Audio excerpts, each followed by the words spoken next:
अस्सलाम वालेकुम नाज़रीन, आप देख रहे हैं मेरा यूट्यूब चैनल KSA TV। नाज़रीन, सबसे पहले तो आपसे गुजारिश है कि जिन लोगों ने अभी तक मेरा चैनल सब्सक्राइब नहीं किया वो चैनल को सब्सक्राइब कर दें और बेल आइकन को दबा दें ताकि आपको मेरी आने वाली हर वीडियो मिल सके। नाज़रीन, पाकिस्तान क्रिकेट टीम के जो खिलाड़ी हैं उनके मुआवज़ों में 100% इजाफ़ा करने का फ़ैसला कर लिया गया है। ज़राए के मुताबिक खिलाड़ी की जो माहाना फ़ीस है उसमें भी 25 से 50% तक इजाफ़ा ज़ेरे गौर है, जबकि जो सेंट्रल कॉन्ट्रैक्ट हैं इसमें खिलाड़ियों की तादाद जो पिछले बरस 33 खिलाड़ी थे उनको कम करके अब 25 खिलाड़ियों को सेंट्रल कॉन्ट्रैक्ट देने का फ़ैसला किया गया है। ज़राए के मुताबिक कौमी क्रिकेटर के जो मुआवजे हैं उनमें 100% इजाफ़ा करने का फ़ैसला किया गया है और जो सेंट्रल कॉन्ट्रैक्ट हैं वो कैटेगरी A, B, C और कैटेगरी D में खिलाड़ी को दिए जाएंगे। इससे कबल जो कॉन्ट्रैक्ट के जो खिलाड़ी थे जिनको मिला था उनकी तादाद 33 थी, अब उसको कम करके 25 रखने का फ़ैसला कर लिया गया है और खिलाड़ियों के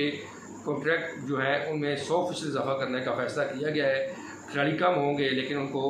जो है उनका मुआवजा डबल कर दिया गया है। इस तरह जो खिलाड़ियों की जो फ़ीस है मजमूई तौर पर उसमें 25% इजाफ़ा किया गया है और 25 से 50% जो है वो इजाफे की तजवीज़ भी ज़ेर गौर है और उम्मीद यही है कि 25 से 50% के दरमियान A, B, C और D कैटेगरीज़ में जो खिलाड़ी आएंगे उनका उस कैटेगरी के हिसाब से 25% से 50% तक भी इजाफ़ा किया जाएगा। आपको ये बताना है कि ज़राए के मुताबिक तीनों फॉर्मेट्स की मैच फ़ीस में मजमूई तौर पर 25 से 50% इजाफ़ा किया गया है और इसमें जो कैटेगरीज़ हैं कि रेड बॉल और वाइट बॉल उन कैटेगरीज़ को भी ख़त्म किया जा रहा है, जबकि टेस्ट मैच की जो फ़ीस है उसमें 50% इजाफ़ा भी ज़ेर गौर है। ख्याल है कि जो खिलाड़ी के जो कॉन्ट्रैक्ट्स हैं वो 30 जून को ख़त्म हो गए थे, लेकिन अभी तक खिलाड़ियों के जो कॉन्ट्रैक्ट हैं उनकी 1 माह की तोसी दी गई थी और अब उस तोसी के बाद क्योंकि अगस्त का महीना आ गया है तो 1-2 दिनों में इनको सेंट्रल कॉन्ट्रैक्ट जो है वो रिवाइज़ किए जाएंगे, जिसमें जो खिलाड़ी आएंगे उनकी तादाद भी 33 से कम करके 25 जो है वो कर दी गई है। इस तरह जो कैटेगरीज़ है खिलाड़ियों की उनको भी ख़त्म कर दिया गया है। पहले रेड बॉल की कैटेगरी थी और वाइट बॉल की कैटेगरी थी, अब वो कैटेगरीज़ को ख़त्म करके एक ही कैटेगरी होगी, ठीक है, जिसमें सेंट्रल कॉन्ट्रैक्ट दिया जाएगा और खिलाड़ियों की तादाद भी सेंट्रल कॉन्ट्रैक्ट में कम कर दी जाएगी। ये एक बहुत बड़ा फ़ैसला है और तीनों फॉर्मेट्स की मैच फ़ीस में भी 25% तक इजाफ़ा किया गया है, जबकि टेस्ट मैच की फ़ीस में 50% जो है वो इजाफे की तजवीज़ ज़ेर गौर है। क्योंकि अब नई मैनेजमेंट आ गई है, नई मैनेजमेंट कमेटी के चेयरमैन जो है ज़का अशरफ साहब हैं, अभी उन्होंने पाकिस्तान और इंडिया के दरमियान जो पाकिस्तान की टीम इंडिया जाएगी या नहीं जाएगी उस बारे में भी अपनी फ़ैसला वजह से पाकिस्तान ने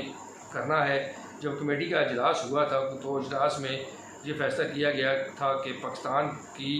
इंडिया रवानगी जो है वो सिक्योरिटी क्लीयरेंस से मशहूर कर दी जाएगी। टीम से पहले एक सिक्योरिटी वफ़द जो है वो इंडिया जाएगा, वो वापस आकर अपनी क्लीयरेंस देगा तो उसके बाद ही टीम को इंडिया भेजा जाएगा, वो भी वज़ीर आज़म की अप्रूवल के बाद। जो मेंबरान थे उनमें से काफ़ी लोगों ने ये ख्वाहिश का इज़हार किया कि पाकिस्तान और भारत के दरमियान मैचेस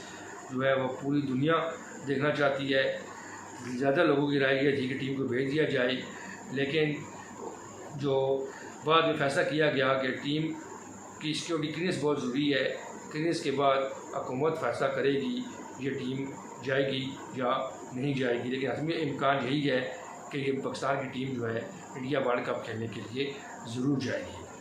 दूसरी तरफ पाकिस्तान क्रिकेट बोर्ड जो है उसमें अभी तक जो है वो नई मैनेजमेंट ने अपना काम शुरू कर दिया है। वो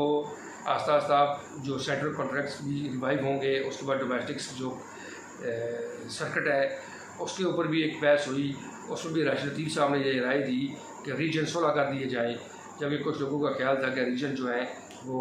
उनकी तादाद को ना बढ़ाया जाए। इसलिए अभी डोमेस्टिक जो क्रिकेट है जो स्ट्रक्चर है वो भी सारा तब्दील होगा। अब देखा गया है कि डोमेस्टिक और डिपार्टमेंटल हैं, इनको अलग-अलग इनकी टीमें इनके टूर्नामेंट कराने की भी तजवीज़ ज़ेर गौर है। अब इसका आखिरी फ़ैसला तो कमेटियाँ ही करेंगी। तो मज़ीद अच्छी वीडियोज़ देखने के लिए चैनल को सब्सक्राइब करें, बेल आइकन को दबा दें और वीडियो को शेयर करें और ताकि आपको हमारी आने वाली हर वीडियो मिल सके। आपका बहुत शुक्रिया।